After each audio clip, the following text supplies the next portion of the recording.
કેશોદની Shri Krishna ગૌસેવા trust Godhra ગૌશાળા નિરાણ નાખવા માટે એક વ્યક્તિની ચાંદીની લકી અચાનક ખોવાઈ ગઈ હતી। 3 દિવસ બાદ ભાવિક ફરી ગૌશાળા ખાતે પહોંચ્યા ત્યારે તેમને આનંદ થયો, કારણ કે તેમની ખોવાયેલી લકી ગૌશાળા દ્વારા સાચવી રાખવામાં આવી હતી અને સુરક્ષિત રીતે પરત અપાઈ હતી। ટ્રસ્ટના જવાબદારો જણાવે છે કે ગૌશાળા માત્ર ગૌસેવા પૂરતી મર્યાદિત નથી, પરંતુ અહીં આવતા દરેક ભાવિકની વસ્તુની સુરક્ષાને પણ પ્રાથમિકતા આપવામાં આવે છે। ગૌમંદિરો અને પરિસરમાં મળતી કોઈપણ વસ્તુ પ્રમાણિકતા સાથે સંભાળવામાં આવે છે। લકી પરત મળતા ભાવિકે જણાવ્યું કે આવા સચ્ચા સેવાભાવી લોકો આજે પણ છે, તે જાણીને મને પ્રસન્નતા થઈ। ગૌશાળાના દરેક સેવકનો હૃદયપૂર્વક આભાર। આ ઘટના માત્ર ઈમાનદારીનો દાખલો નથી, પરંતુ ગોંદરા ગૌશાળામાં કાર્યરત સેવાભાવી ટીમના સંસ્કાર, શિસ્ત અને મૂલ્યોનું પ્રતિબિંબ પણ છે। ગૌશાળા ક્ષેત્રમાં આવા સકારાત્મક પ્રસંગો સ્થાનિક સમાજમાં વિશ્વાસ અને શ્રદ્ધાને વધુ મજબૂત કરે છે। રિપોર્ટર હર્ષ બરડા, A2Z ન્યૂઝ, કેશોદ।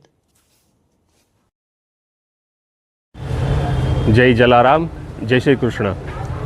ગયા અઠવાડિયે મારા મધરનું નિધન થયેલું હોવાથી હું અત્રેની શ્રી કૃષ્ણ ગૌ સેવા મંડળ કેશોદ સંચાલિત ગોંદરા ગૌશાળામાં નીણ નાખવા આવેલો। તે સમયે મારા ધ્યાન બહાર મારા હાથમાં જે ચાંદીની લકી પહેરેલી હતી તે અત્રે પડી ગયેલી હતી, જેનું મને ધ્યાન હતું જ નહીં, પરંતુ 2 દિવસ પહેલાં મને ધ્યાને આવતા અને ગઈકાલે મેં અહીંયા નીણ નાખવા આવ્યો ત્યારે પૂછપરછ કરતાં અહીંના જે ગૌશાળાના ગૌસેવકો છે તેમાંના સામતભાઈએ મને તરત કીધું કે ભાઈ અમને એક ચાંદીની લકી મળેલી છે, જે અમારા આયોજકોની ઓફિસમાં અમે રાખેલી છે, તમે ત્યાંથી મેળવી લો।